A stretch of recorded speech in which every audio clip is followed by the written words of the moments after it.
se recuerda de este reggaetón es de los Reggaeton Boys, que a principios del 2003 reventaban las discotecas chilenas. Ese año 3 jóvenes haitianos se abrían paso en nuestro país. Uno de ellos se destacó, Givens Laguerre. Era el más carismático, con una simpatía que le valió incluso ser parte del reality Pelotón VIP. Más de 2 décadas han pasado desde su llegada a Chile. Su historia impresiona y conmueve. Por eso llegamos hasta su automotora ubicada en Providencia, el primero de una serie de negocios. Gracias por recibirnos. Mi señor, no, un placer. Es uno de los humildes negocios de este servidor. ¿Por qué no lo repitan mis narices? Eso es algo que yo siempre quise. Este haitiano ha forjado una importante automotora a punta de esfuerzo. Salió de su país con 17 años, arrancando de la violencia luego de que su mejor amigo fuera asesinado mientras jugaban fútbol. Mi deseo era netamente dejar mi país, que estaba pasando por un momento muy complicado, y el cual no veía futuro alguno. Y mi país estaba con una brutalidad donde te llevaba a la maldad, ¿me entiendes? A ser un tipo rudo, peleador, porque había que pelear día a día por sobrevivir. Y por eso emigró. La música fue su escape y también la llave del éxito. Reggaeton Boys fue una etapa muy importante y muy bella de mi vida. Fue ordenado, cuidó su dinero y hoy ostenta no solo esta automotora, además tiene una panadería, 2 restaurantes y una considerable cantidad de propiedades. A sus 38 años, Givens es un empresario que no para. Es 24/7. Te invito a que conozcan ese pequeño, humilde negocio. Es el sueño de muchos, ¿eh? Ese está típico para un buen periodista. Me habría gustado ser lector de noticias para tener este auto. ¿Cómo se ve llegando al canal mañana en la mañana tempranito así? No me alcanza. Créeme que sí. de sus dotes de comerciante no cabe duda, pero también es jefe y uno bien especial. Se ha esmerado por darle empleo a decenas de inmigrantes, 15 haitianos, 6 venezolanos y 5 colombianos, además de chilenos. Es el resumen de las personas que trabajan con él en sus 5 negocios.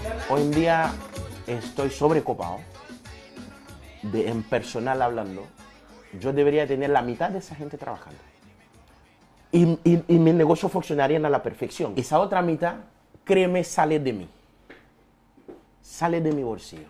Es que se siente reflejado, sobre todo en sus compatriotas haitianos. Ahí la conversación por primera vez se vuelve profunda. Y el haitiano tiene una cultura muy diferente, muy humilde, muy tímido, y muy temeroso.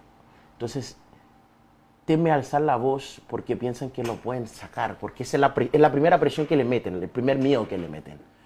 No, que tú reclamas, yo hago que te sacan del país. Más serio aún, se pone el momento de hablar de los abusos que asegura sufren sus compatriotas. Oh, es terrible, hermano. Donde duermen parecen sardinas. Es una cosa fuerte, es penoso. Eso te da pena. Me da pena y mucha rabia. Por eso intenta hacer las cosas distintas en su empresa. Él es Olsen, es la última contratación mía. Hola, Olsen. Hola. ¿Cuándo llegaste? ¿Cómo? Kilo vive como todo en Chile. Ah, pendimos. 2 meses tiene. Omar Olsen, que es venezolano. Debo mucho. No me debe nada. Me ha abierto muchas puertas, muy bien. Nuestra encargada, secretaria en jefe y modelo. Él está replicando lo que alguna vez a lo mejor alguien lo hizo con él. Aquí lo dejamos vendiendo uno de sus autos, pero nos invita a otro de sus negocios en el barrio Franklin. Delicias colombianas. En esta panadería da empleo a 4 colombianos. Al principio ustedes son como muy esquivo con uno. Como, usted es colombiano, usted es como malo para allá. Y ya él ya lo acoge a uno porque pues él llegó a una tierra desconocida igual que llegamos todos nosotros. Pero ¿cuál de todos sus negocios es el más rentable? Restobar Givens Club. Está ubicado en pleno barrio Bellavista. Tiene otro más en la playa del Quisco. Chile es mi país. Hoy soy chileno de corazón y por opción. 21 años lleva en esta tierra, por eso se esfuerza en dar trabajo a inmigrantes, quizás más de los que necesita. Es que saben lo que es llegar sin nada, dormir en el suelo y sobre todo, lo importante que es que alguien te tienda una mano.